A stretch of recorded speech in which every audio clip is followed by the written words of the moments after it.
Guten Tag, welcome to tonight's Shir, Motzei Shabbos Parshas Vayetze, and we're going now into the Chag HaGeula of the Mitzvah Rebbe. So on Shabbos was the Yom Haledes and the Yortzeit, and today is the Yud, Sunday, is the Chag HaGeula, and the Simcha in Chabad.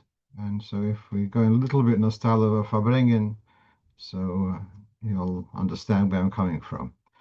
Okay, so I've been asked to share stories also. That's because it's a Lav Malka atmosphere. So I want to share with you a story, the following. I once got a call, personal story. I got a call, Rabbi, could you please arrange Kaddish on my behalf? So I say, what's the story? My rabbi doesn't want to arrange Kaddish. So I say, was the relative Jewish? She says, no, it was my cat. So I tried to explain to her that as high in Gan Eden as a cat will ever reach, it's reached there already without the Kaddish. Okay. About 2 years later, it's about half an hour before Shabbos, and the phone rings. I pick up the phone and I recognize the voice. This time it's the next cat had died. So let's see. So I asked her, and I started thinking a little bit more about her. And I asked her, do you live alone or do you have a family? So she lives alone, as I had guessed. Right. So then I understood a bit more why the cat was so important to her. She comes home, that's a bit of company, something. I understand a person lives alone. It's some kind of comfort, etc. So I asked her then, do you light candles for Shabbos? So she says, no. So I said, I want to suggest something to you, that today and every Friday before the Shabbos begins, before sunset, you should light a candle. You look at the candle and you'll see the warmth of the candle, and this will remind you of the warm feeling which you had from your cat. And that's as much as I heard from her. So um, it was just the Hashgacha Pratis that happened to be Erev Shabbos, and it occurred to me this should be the response to her question. Okay. I mentioned this story because I don't know how much you follow the Lubavitch news sites, but I got on Friday, someone sent me a clip, and I now saw it's on Anash.org, a whole article, well, they have a clip of Rabbi Chaim Dalfin, who's they use the word rant, about someone who spoke publicly in connection with Yudis Kislev, and he was talking about his petting his cat, and how he's lashing out how it's totally inappropriate. So I'm going to be talking about in question number 3 about someone who owns a cat. And so before I get lashed at for talking about a chassid who has a cat, so I just wanted to address this. And I can see the difference where the circumstances are. Sometimes people do have an animal, a pet. Could be, in the case I said, if a person's lonely, I can understand that. Sometimes animal therapy. But overall, it needs to be said, as Rabbi Dalvin said, should we say not so eloquently, that it's not a Chassidish thing. A Chassidish thing is that we never had a dog as a member of the family. You read in Chassidish stories, you have the typical poritz sitting there with the dog next to him. That was a very goyish kind of family picture. Although cats seem to be more tolerated in Rabbi Mendel Lieberman managed to get a cat into almost every family scene which he painted. But okay. Also, sometimes people have it for mice, they have them, or a dog for protection. That's a different story. But to kind of adopt an animal as part of your family, that was never a Chassidish minhag. Now, I just want to share with you one more story. And the story is the following. I heard this from Reb Gershon Mendel, a Garelik, Alav Shalom. And the story goes like this. It was shortly after the Second World War, and there was refugees, and there were unfortunately many agunas. It wasn't an aguna, a woman who her husband had died. She had no children, and so there was a need to do a chalitza. Her brother-in-law was there, and before she can remarry, so a woman who's lost her husband and she had never had any children with her husband, so then there's a mitzvah of chalitza or yibum. We don't do yibum nowadays, so it's typically chalitza. Chalitza is a complicated process where they there's a special chalitza shoe which is put on the foot or the leg of the brother-in-law, and then the Yavama, the lady, the widow, she has to painstakingly untie the straps from the foot, from the leg of her brother-in-law, and then there's the spitting, etc. And last she says, etc. At any rate, there was a bezdin of three rabbanim, two of them were Lubavitcher, and one of them was a Litvischer. And there was this chalitza going on, and the woman, the widow, was struggling with with untying the straps. So the Litvischer Rov very politely leaned over to help her, and the one of the Chassidish Rabbanim, I think it was Reb Shmuel Sasonkin, or was whoever it was, Plotskin, whoever it was, he was horrified because the chalitza has to be done by her. It mustn't be anyone else helping her. So he saw this Dayan helping the woman doing the chalitza. He says, "Du burdiak was du bist." So burdiak is, I'm not familiar with all the colorful words in Russian, but it's not a compliment. And so then there was a whole tumult, Haytochin, that the Rov called the other Dayan, he called him a burdiak. And someone comes over to him, he says he shouldn't have spoken this way. And he said, if you would have understood what happened there, if you would have, anyway, so I don't know, and the passion which Rabbi Dolphin has on this issue, perhaps I should also have that passion. But just to make it clear that that's not minig Anash from all the generations. And the Indian of having pets, pet dogs, etc., has become, unfortunately, more and more popular in religious circles. And I think it is appropriate to say that it's not Chassidish Sheminig. Someone's on the fringe, okay, but it's not something which is should be seen as a positive development in our community. I think that's enough said. Let's just go on to our agenda, and I'm going to come back to the cat later. Okay, so point number one of our list. So if a chutznik visits Eretz Yisrael in this period, after the 7th of Cheshvan, until the 5th of December, whatever, it's this Thursday, I believe. So there's the time where in Eretz Yisrael they switch over and start saying Saint Halamoto, that's after the 7th of Cheshvan, and then we in Chutz La'aretz wait till around the 5th of December. So what happens if someone from England visits Eretz Yisrael? What does he do then in his Shemona Esrei? And what does he do on his way back, once he's come back home? So so you get kind of different answers. Some runner will tell you that once you've started saying with Saint Halamoto, you have to keep on saying it. And others say that you go there and you say it and you come back and you stop. So I'm going to just share with you what we have here in so step by step. We have, well, let's start here. Here's an answer of the Rebbe. The Rebbe refers to the Birkei Yosef, and other most Achroinim say that Kol Echad Yinheg Keminig Nusach Mekoim B'Hoive. You follow the practice of where you are currently. So in Eretz Yisrael, you'll say the Saint Halamoto. In Chutz La'aretz, you'll say the same bracha. V'chein kosa v'ksos hashulchan. So says the Sos HaShulchan. Okay.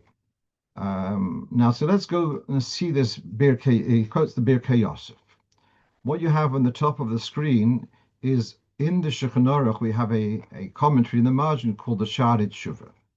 So here he quotes, because of Birkei Yosef, a Ben Eretz Yisrael, who's in Eretz Yisrael at Zayin Cheshvan, and he started saying V'sein Talamoto. And then he goes to Chutz La'aretz. So once he started, he shouldn't stop. Now he's talking clearly about a Ben Eretz Yisrael. He's not talking about a Ben Chutz La'aretz. So again, someone who's in Eretz Yisrael, and he started saying V'sein Talamoto, and he continues. Yeah, yes. Okay, that's a little bit different to what we saw over here, but fine. Let's talk about Eretz Yisrael. Now, then the Rebbe referred to the Ksos HaShulchan from Chaim Noah. So let's see what he has to say on this topic. Ben Eretz Yisrael, who happens to be in Chutz La'aretz, or Ben Chutz La'aretz happens to be in Eretz Yisrael, he should follow the minig of his local where he is at the moment. He then says, "V'im hischil, if you started just asking in Eretz Yisrael on the 7th of Marcheshvan, and then you left the country, left Israel, you should continue Kavnei Eretz Yisrael." See, the impression is he doesn't differentiate whether he is a Ben Chutz La'aretz visiting or Ben Eretz Yisrael who has then left the country. See, that's where it's coming from, that even a Ben Chutz La'aretz who visits Eretz Yisrael and starts saying with Saint Alamotor should continue doing so even as he's come back. Let's go on. Now, this on the screen is the Birkei Yosef itself. So here we have where he says, just follow your local minig, where the minig of where you are. Then we have the next piece, Ben Eretz Yisrael, who is in Eretz Yisrael and starts there, and then he goes to Chutz La'aretz. Since he started, he should continue.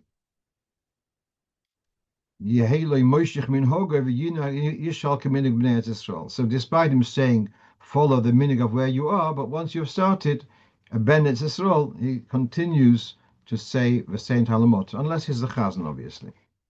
Let's go on. Now, this is from the Piskei Teshuvos. He writes the following: a Ben Chutz La'aretz who visits Eretz Yisrael, when he's there, he should say Talamoto. When he goes back, he should stop saying V'sein Talamoto. And although the Birkei Yosef had said that jumping back and forth is Ichucha B'Itlula, that's on notes of 27, let's go back, we see that lashon here. It shouldn't be just a joke, switching back and forth and back and forth. So the Birkei Yosef he was referring to a Ben Eretz Yisrael who left the country, but a Ben Chutz La'aretz who visited and came back to his hometown, then he should just say the same bracha.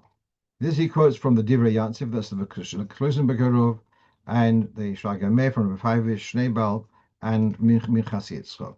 So he's bringing three contemporary poskim who say that if you've just visited Eretz Yisrael for a few days, whilst you're there at Saint Talmoto, you come back to a same bracha.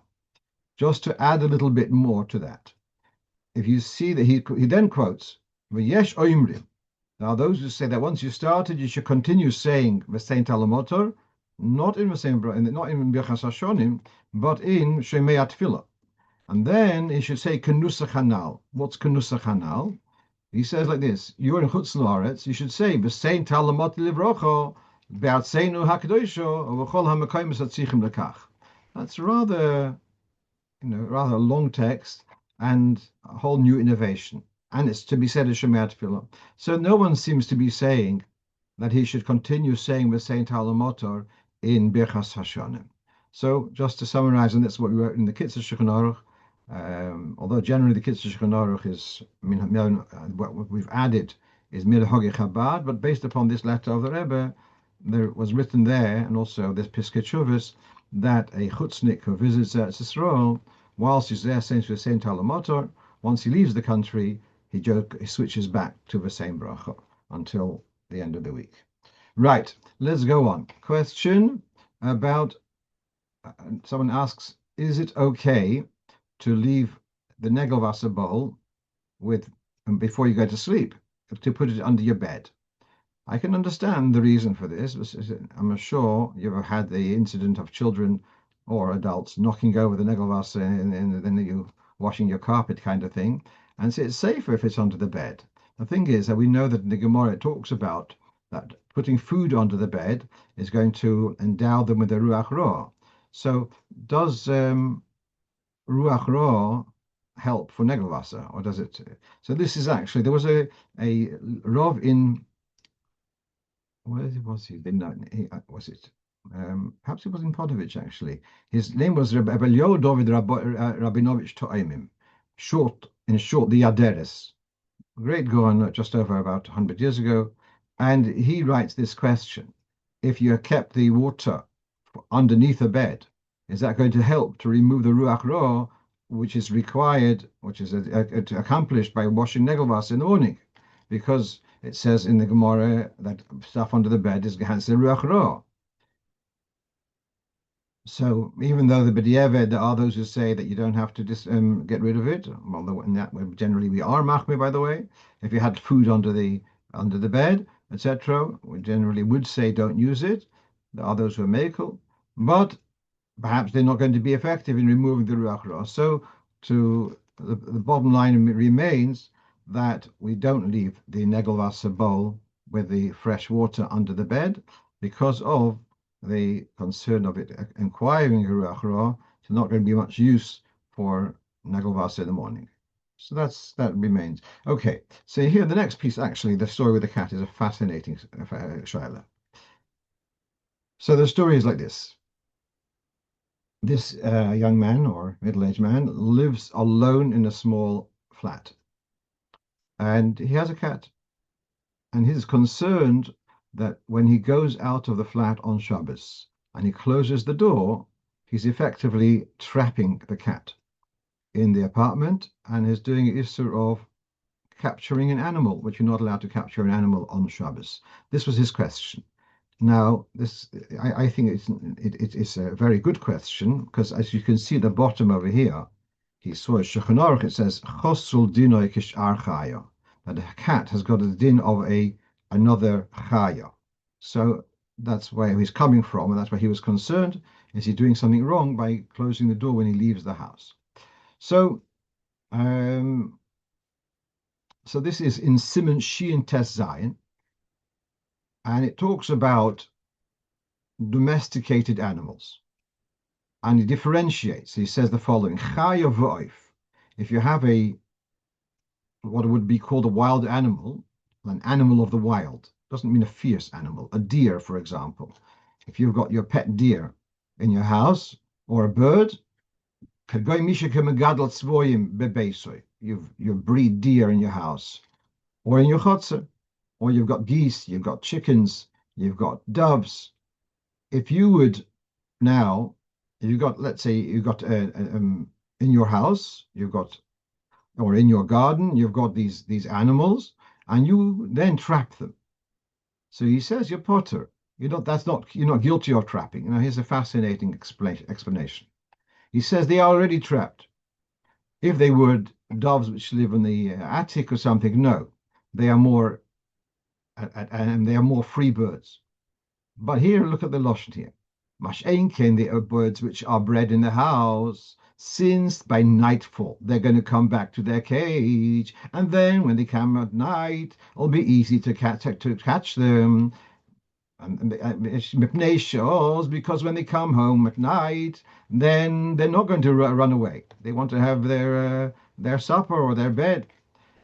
Therefore, even when they're not in the cage a whole day, they're not considered free animals. Yeah, fascinating explanation here. Since when nightfall comes, they will be easy to trap. Therefore, even during the day when they are at large, trapping them is not awesome in HaTorah. Right. But then he says, Midrabon or Midivrei Soifrim, you're not allowed to. What would that mean?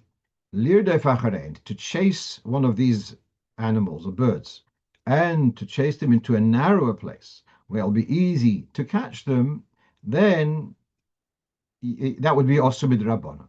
So again, the animal is at large in your yard, and then if you chase it into a narrow spot where it's now going to be easy to catch it without any effort, without any agility, that's considered trapping. He then goes on and says, "Bamedvar mamurim." Then he goes on. He says, sorry, he differentiates. This is only chayav v'oif, but behemois, as in cows and sheep and goats, for example, and perhaps a donkey would also go into this kind of category. Perhaps a horse also. Perhaps even a dog might come into this category. Animals which are gedalim, but more domestic animals, which are gedalim b'shus shel odom, then you are allowed to trap them, even b'shus rabim. So if your sheep has gone for walkies in the street, and you go in and you manage to catch it, has on a lead, or you put a lead on a string on it, and you bring it home, you're not guilty of trapping. It's so domestic that it's not begeder trapping. But the chayav ha'oif, because their nature, they're more free birds or free animals, and although they are domesticated somewhat, but to narrow them into a small spot, that's considered trapping. On this, the Shulchan Aruch says, "V'chosol dina kishar chayo," that in this respect, a cat is considered more like a deer or like a bird, that it's not mekabel maris. It's more elusive than more elusive than a sheep or a cow, and therefore you wouldn't be allowed to trap it into a narrow spot, unless, yeah, as it was discussed before. So therefore, the question is a very good question. To somehow chase a cat into a narrow spot would be an osamid rabbanon. So now he's asking the question, what about closing the door? So now, earlier in that simon talks about closing the door. It talks about in the Gemara, Misha Brisa, if your door was left open and a deer ran into your house, and of course it said, "Oh dear, yeah, of course." And then you closed the deer on the deer. By the way, in German, the word for animal is Tier, yeah, Tiergarten in Berlin. I saw it once. So all right, so if you close the door on the deer on Shabbos, you'd be guilty of trapping. Then it goes into detail. What happens if there's one already trapped and someone else sits next to him? It doesn't matter. That's. But meanwhile, we have here that closing a door is considered trapping. So therefore, his good question, a good question. If you're not allowed to trap, not allowed to trap the cat, is closing the door on the cat considered trapping? So two things. So now the Mishnah Berurah says, this is the Mishnah Berurah Halacha, it's earlier on in the Simon, and he says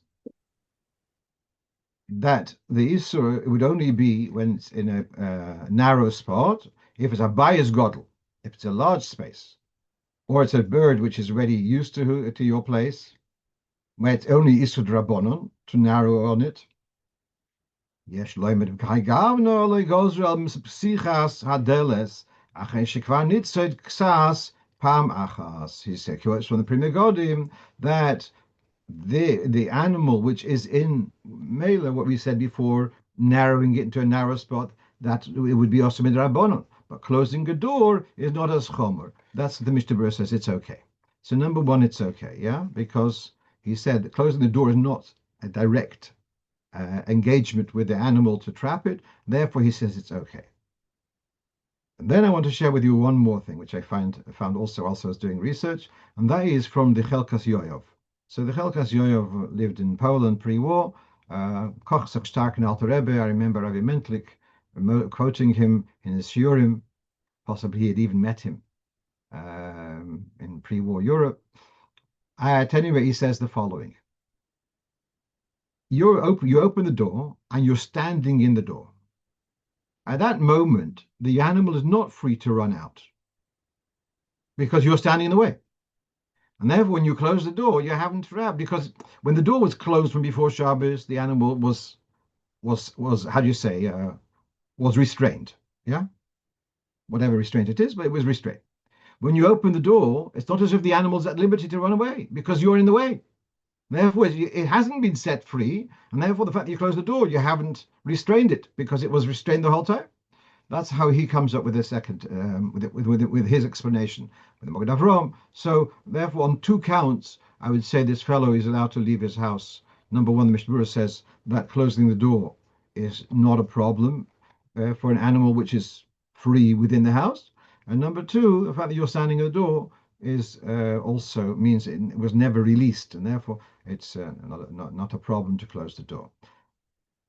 Had you had let's say, the summer, you'd left the back door open, and the animal was free to run into the garden, come back in, and then before you leave for Shal Shudas, whatever you got to shul, you close the doors. Then that could be, according to the Chelkas Yoyov, that wouldn't be a solution. Whereas according to Mishnah Berurah, that would still be okay. Yeah. I think I once discussed a couple of years ago a different story about a neighbor of mine who has rabbits. They have a hutch and rabbits. And in this part of the world, we also have foxes. And the foxes will sometimes take a rabbit for supper, and it wouldn't come back. So they wanted to know whether they're allowed to close the hutch on Shabbos, not so much to trap the rabbits, but to protect the rabbits from being preyed upon by the fox. Okay, let's see what we have in the hatch. In in the chat. Wasps and bees. Okay, I'm not sure about the Morristown thing. Okay, let's move on. So yeah, all right. Let's leave those questions closer to Sukkot. Yeah, about wasps and bees. That's when they become popular. Okay, let's move on. The next question on our sheet is: can I hang up when you on a sheet, a chart with Vayibin Soya Oren and Brich Shmei on the inside of the door of the Oren Kodesh, which actually, by the way, in Stamford Hill we have that on the downstairs shul. I picked up once at the Kinnis HaShluchim such a chart, and I hung it up without thinking too much about it. But someone asked me the question: is it okay or not? Well, now we are restricted. We don't put anything in the Aron Kodesh. It's only things which are very, appropriate to be put in the Aron Kodesh. So let's say in the Litvische world they have the Megillus of Yeshaya and Yirmiyahu for Haftorah. Would those Megillus be put in the Aron Kodesh? And I believe their practice is not to. The Aron Kodesh is just for the Sefer Torah. All right, the silverware goes with the Sefer Torah, but to put other stuff in the Aron Kodesh is not so okay. So here's a question. When the fellow was honored with Psichas Oren, he goes over with his siddur and he puts it down inside the Oren. Is that okay? And the answer is that in this respect, whatever is makubal, whatever is normal behavior. So we're going to use a principle that when it was consecrated allowing that kind of usage.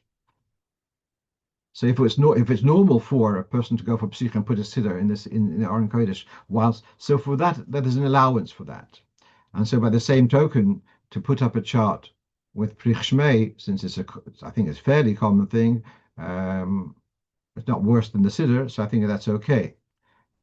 I once was giving a drasha and I was standing by the bimah, and I put my hat on the bimah. And someone came over to me afterwards and says, you shouldn't be putting your hat on the bimah because the bimah is designated for the Sefer Torah. It's true that we put on the bimah, sometimes we put Sforim, we sometimes have a tzedakah pushka on the bimah. That's true. But that's because that's normal. Therefore, you can say Lev Beis Demasne. It was consecrated, and this was allowed. But it was never consecrated. And well, people can put their hats on the bim. Sorry, it was never. It's actually quite disrespectful. Besides, but it wasn't consecrated as for this with this allowance. Therefore, it remains no. It's not allowed to put a hat on on a bima which is designated for the Sefer Torah and with the allowances for the more common usages. Okay, let's move on. What do we have now? So here's a story that, as I said, for those who came late, today is Yud Kislev, and really it should be Farbrengen. And therefore, I said, if I go a little bit out of line, you'll have to forgive me in the context of a Farbrengen. I did not say L'chaim tonight because that's already going a bit too far to give Hashir and Halacha after having L'chaim. So forgive me on that also. So, wie der Friedrich habe gesagt, ich bin azevi noch maschke. So, okay. So now we have a question was the following. A fellow went to a Sheva Brachas. It's not in England, another country. And it was a family Sheva Brachas, and he was dismayed that there was no mechitza. He was upset, but he didn't say anything. But it came to benching. They offered him to bench. They offered him to do one of the Sheva Brachas, and he declined. So then, just last week, there's a weekly one of these shul leaflets called Alim Letrufa. I'm not sure which crowd it is. I think it's Bells or something. At any rate, they have there a column about halacha stuff, and it talks there about declining Sheva Brachas. So here you have a din Siman Reish Aleph, which says the following. Yeah, this is from the Alter Rebbe Shulchan Aruch, no chidushim there. An oirech who's been given the honor of benching, and he declines. That is Mekatza Yomov, his shortening his days, because he has declined to give the bracha to the Balabayis. And Balabayis is the offspring of Avraham. And it says, Vavorchem Avorchecha. So if you bless the offspring of Avraham, so you also get a blessing. And from the positive, you get the negative. So if you decline to give a bracha to the Balabayis, so you're missing out in bracha. Put it that way. So that's about benching. And in benching, there's a birchas Balabayis. What about Sheva Brachas? It's not a bracha to the Balabayis, but it's a bracha to other Yidden.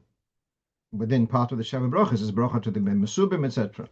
So by declining, so is it wrong to decline? So there may be something they say that they take the view it's the same thing. Whatever bracha if you decline giving a bracha to Yidden, it is an issue. But I want to look more at the other side. Yeah, I want to look at this issue when he had a discomfort because of the lack of a mechitza. So let's take a look. This is from the Levush. Now, this is not in the Shulchan Aruch. In the Levush is I'll say that Shulchan Aruch, but the end of the volume of Arachaim, he's got Likutim, and this is where it is. So that's where you can find it. The end of Arachaim in the Levush, in Likutim, in Hogim, whatever he calls it.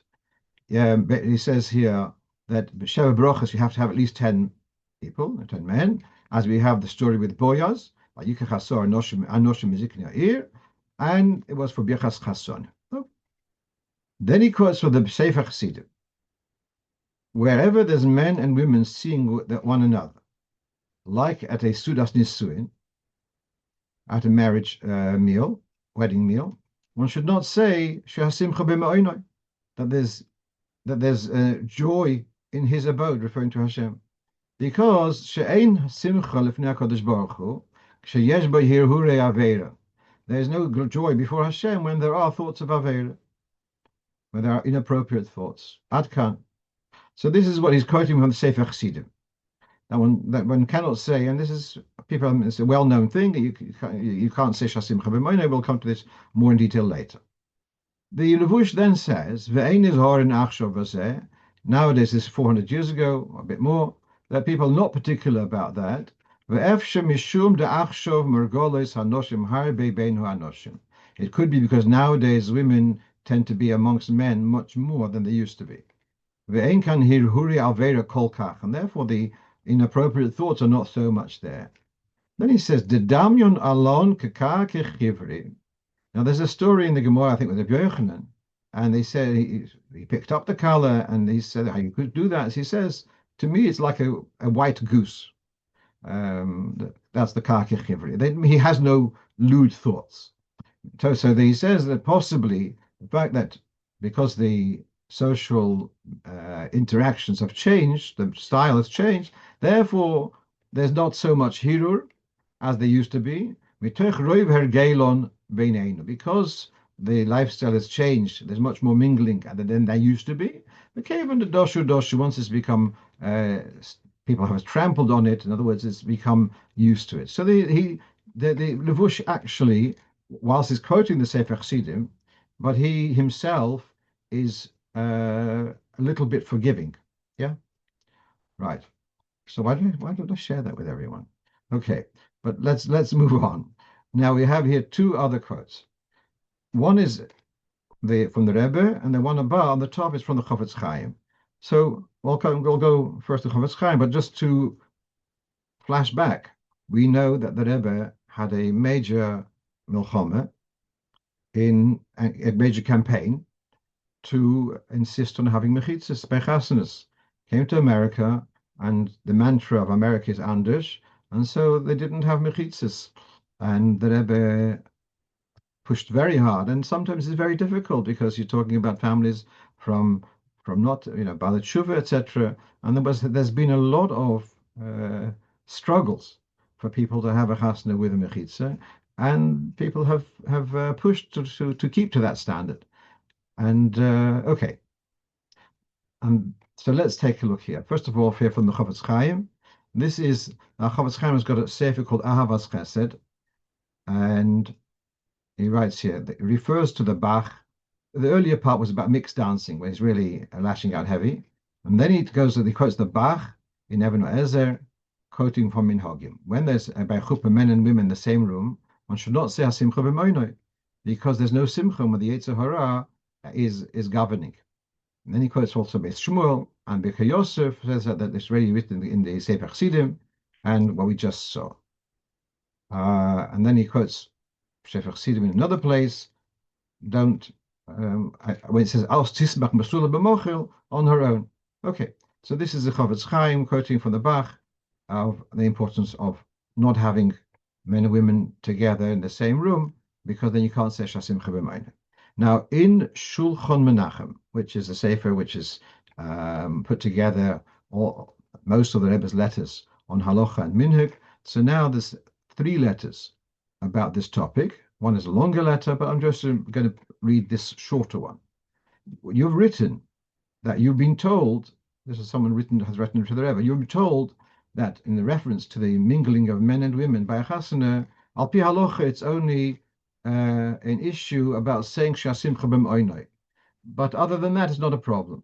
And those who make a fuss about the main thing of the mingling, so then it's only al pi chassidus, and you shouldn't be imposing this on everyone.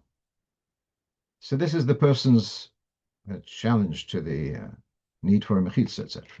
The Rebbe writes, "Muvenes, you have to understand. It's obvious. I'm so surprised what you're saying. How can you say such a thing? Because the reason why don't you say simcha b'meinai? That is because the Eibishter does not have a simcha when there's a Yetzer Hara is governing." And the governing of the Yetzer Hara is something. Is any Yid is allowed? We say it's only very frum to people. It's a problem for, but other people it's okay. But is there a heter for other people to engage with Yetzer Hara freely? The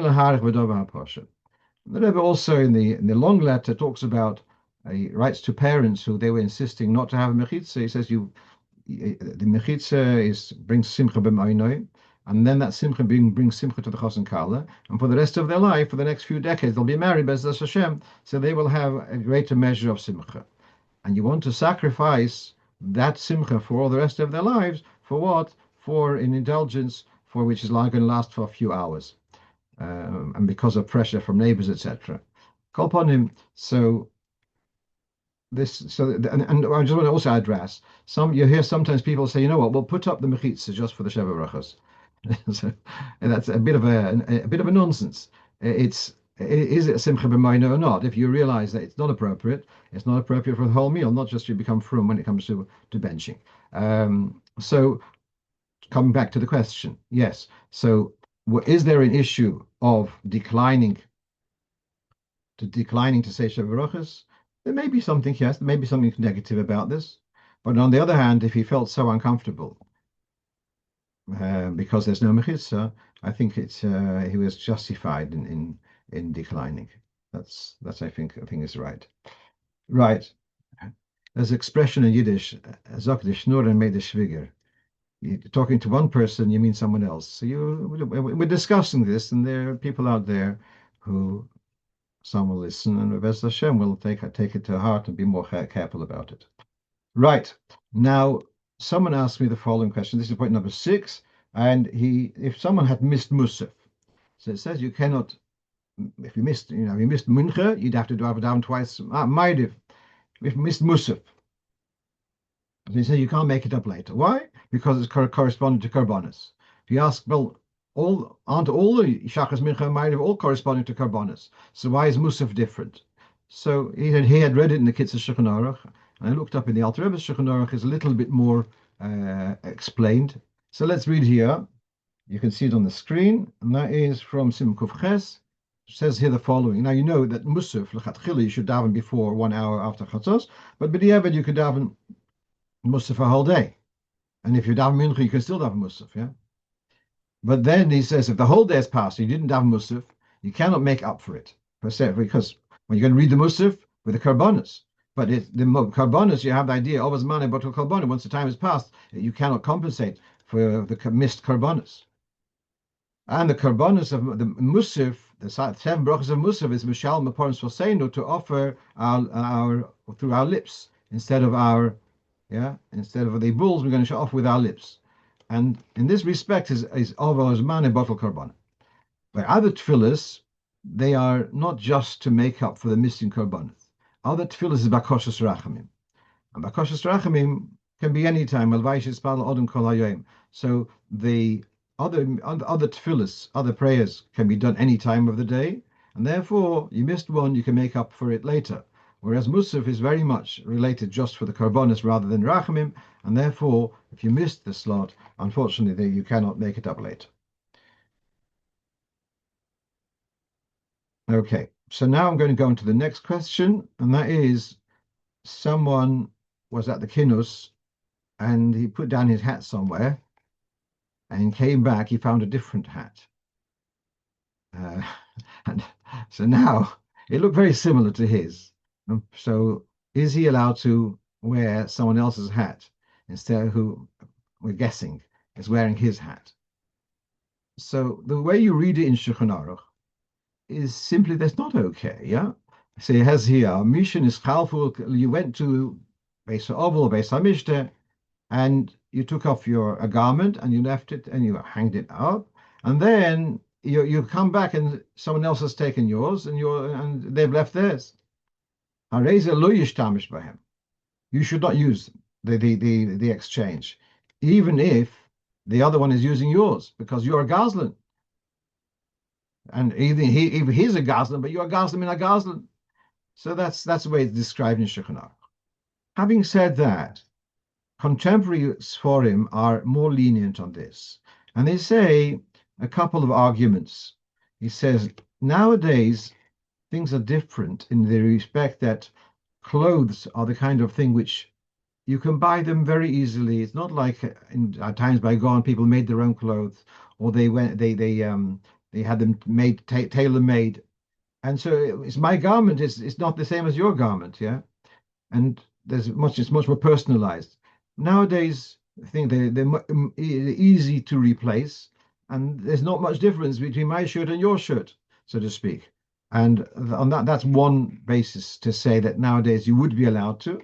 And he has a second thing he says that they are done that the assumption is that the one who made the switch will not be makpid if you wear his garment. So if someone took your talis, he wouldn't be makpid if you wore his talis. So these two arguments come together, and so the answer would be given nowadays that you are allowed to wear that hat, and if time comes and the person claims his hat, so then you'll sort it out. By the way, it does help to put a sticker with your name and telephone number or email and stick it inside your hat and avoid this kind of problem. Right. There's something also called a tracker, and but then can you wear a tracker on Shabbos? That we discussed at a share about 3 years ago. Okay, let's move on. What's number seven? No, that was number seven. What says number six? What's number seven? Okay, so here's a question. I was preparing a ksuba, and I realized I spelt the word shmoinim with a vav, but I see that it should be spelt without a vav. So I was just intrigued. What's the point of spelling it one way or the other? So this is from the Pischei Tshuva. So where would you find the details of how to write names of places and names of the dates, etc.?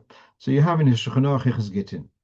So in Even Ezra Sim Kuf Chavav. So we have here in the Pischei Tshuva. He brings from the Ponim Iris that the word Shmoinim should be written Choser, should be written without a vav, because in the Mesorah you can see that the majority of the time the word Shmoinim comes up in Tanakh, it's written without a vav. And there are more rights in Simon Kuf Chav Tes that something which is written in the Torah, in Tanakh, sometimes it's with a vav, without a vav, with a yud, without a yud. So you go according to the Rav. So the same thing could be like how you spell Pinchas, etc. So this would be the rule of thumb, as we'd say, would go according to the majority of the way it's written in the Torah. Now, this is interesting because the Tanakh is written as if someone is whispering behind your ear, and telling you what the vowels are. Very many words without vowels, you wouldn't read them correctly, and yet that's the way they're written in Tanakh, with the assumption that there's a companion, a Torah Shebal Peh, or Malamed has taught you how to. All right, but that's the way it's written. I'm just thinking perhaps also the word without a vowel, shemeinim means fat, geschmack, could be there's something in that also, derech haremes. Okay, how are we doing for time? Okay, what else do we have here?